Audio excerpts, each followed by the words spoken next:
ho a fianco a me Cecilia Ziotti, che è la titolare di questa, anzi no, io non direi la titolare, che è un po' la mamma di questa struttura, nata un po' per caso. Vorrei che la stessa Cecilia mi spiegasse che cosa significa fare un bed and breakfast come questo, che si chiama Grisù, e vivere il territorio così come lo fate vivere voi entrando all'interno di questa casa familiare. Certo, il bed and breakfast è praticamente iniziato casualmente, perché questa casa è sempre stata aperta un pochino a tutti. Io ho 3 figli, quindi amici miei, amici dei miei figli, e una sera tutti intorno a un tavolo hanno detto: ma sei così accogliente questa casa, così grande, perché non ci fai un bed and breakfast?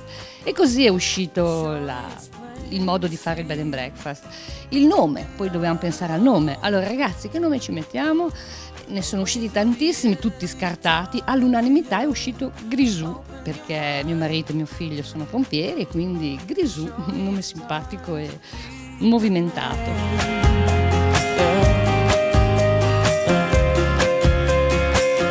Praticamente questa è una tipica cascina della Bassa, con il cortile fuori, il portico, la stalla dove nella stalla abbiamo fatto il forno con il luogo ludico dove ci si ritrova con i ragazzi, il salone, che è il salone d'ingresso apposto per gli ospiti dove fanno la colazione, e poi l'ultimo piano l'abbiamo dedicato a loro. Praticamente sono 2 stanze con un grande bagno e una suite per chi rimane un pochino di più, tipo quelli che vengono alla fiera, che quindi hanno bisogno di uno spazio, un salottino con una TV, con internet e con tutto il loro spazio, un mini appartamento per loro. I'll wait till the end of time. Open your mind. Qui è la via dei sapori, quindi noi siamo ancora legati alla tradizione. Noi abbiamo animali da cortile, quindi abbiamo galline, maiali, che questo è molto importante, i maiali, quindi facciamo colazione al naturale. Lei appunto ha detto prima dalla mamma, io dico dalla zia. Praticamente ai miei ospiti dico: fate come se fosse a casa della zia. Faccio le colazioni con le torte fatte da me, dolce e salato, quindi salato diamo i salumi, il salame, il culatello dei nostri maiali. Naturalmente ogni tanto mi alletto a fare il burro, a fare la ricotta, e quindi tutti i prodotti della nostra terra, del nostro territorio.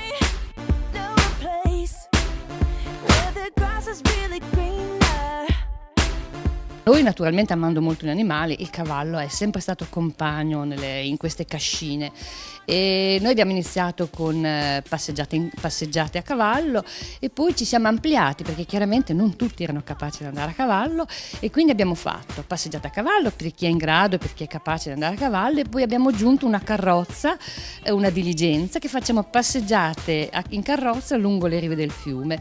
Poi naturalmente siamo cresciuti sempre di più, abbiamo un parco carrozze di 8 carrozze con un landò, una vittoria, delle diligenze, e addirittura l'ultima che è arrivata da noi è una carrozza a 20 posti presi in Alto Adige.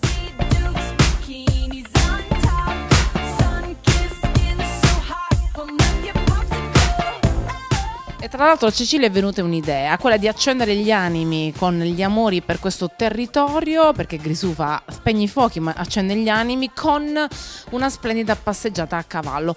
Questo è l'8° anno di questa idea, che ormai è diventata una costante da cui vengono diciamo da tutte le parti d'Italia. Vorrei un attimino comprendere come si struttura questa passeggiata e che cosa significa.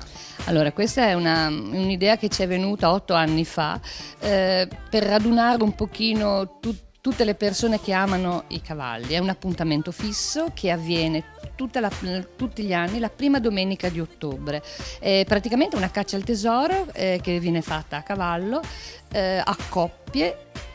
Ci sono 5 premi, che viene fatto naturalmente come primo premio il culatello, poi viene la spalla, poi viene il salame, poi viene la punta di formaggio, e premiamo anche l'ultimo arrivato, perché è giusto che gli dia un compenso. Praticamente noi riusciamo a premiare tante persone, grazie a tutti i nostri sponsor. Lungo il percorso questi cavalieri devono affrontare giochi di abilità culturale, perché ci sono dei quiz, abilità con il cavallo, abilità di diciamo fortuna, chance, ed è un percorso che possono fare tutti, Addirittura l'anno scorso abbiamo avuto persone di Milano che sono venute e l'hanno voluto fare in bicicletta.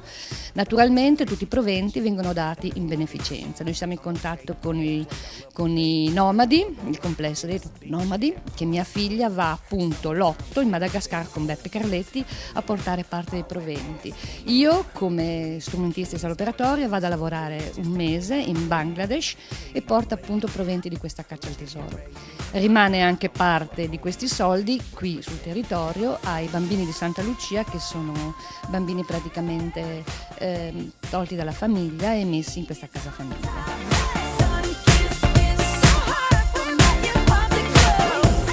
Per lei Grisù è come luogo, come casa, è una casa familiare. Voi venite qui come a casa vostra, come la casa, praticamente una seconda casa in campagna. E poi è mangiare bene, si sta bene, e poi soprattutto spensieratezza. Noi andiamo in giro per i boschi con le carrozze, ci divertiamo, e divertimento allo stato puro. Abbiamo una pagina Facebook dove c'è praticamente raduno a cavallo dove si va. Bed and Breakfast Grisù praticamente è la prima casa della frazione di Pievotoville a Zibello.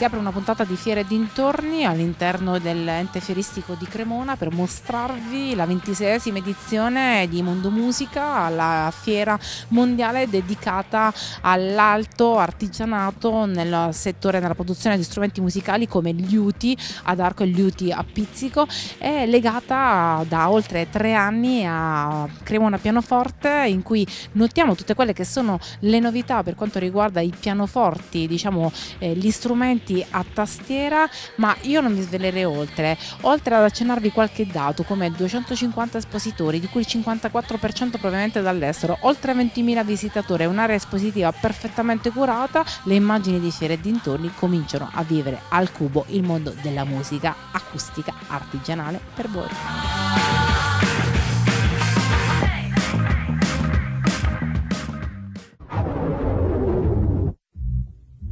Some nights I stay up, cashing in my bad luck. Some nights I call it a draw. Presidente di Cremona Fiere è Antonio Piva.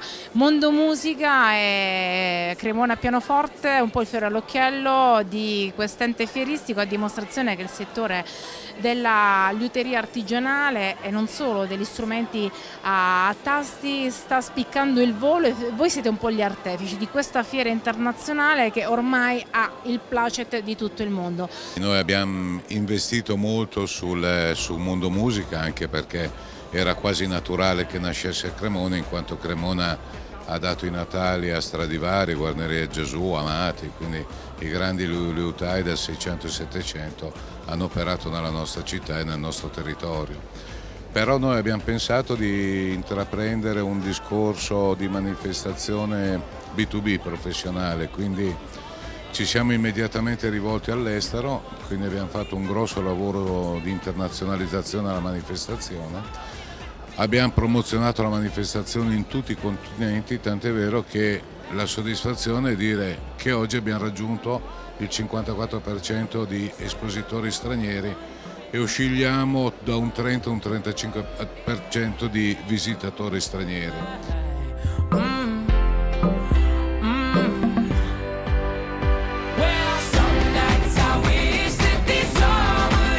Cosa vuole oggi il mercato, questo mercato settoriale, soprattutto come le manifestazioni fieristiche oggi riescono a soddisfare un'esigenza di incontro diretto in un momento in cui il web marketing sta crescendo sempre di più?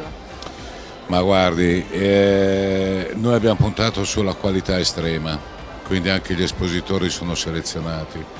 Certo, noi abbiamo dovuto contrastare l'ondata d'urto del prodotto seriale che in un momento di crisi alla fin fine poteva trovare ampi sbocchi su un mercato di nicchia. L'abbiamo contenuto, vediamo che i musicisti, i grandi investitori alla fin fine cercano la grande qualità. Indubbiamente il web marketing è una grande opportunità che ha il consumatore, però questi strumenti alla fin fine devono essere toccati, provati, visti e rivisti, quindi deve esserci un contatto fisico tra coloro che li acquista e coloro che li vende, quindi la nostra forza è questa.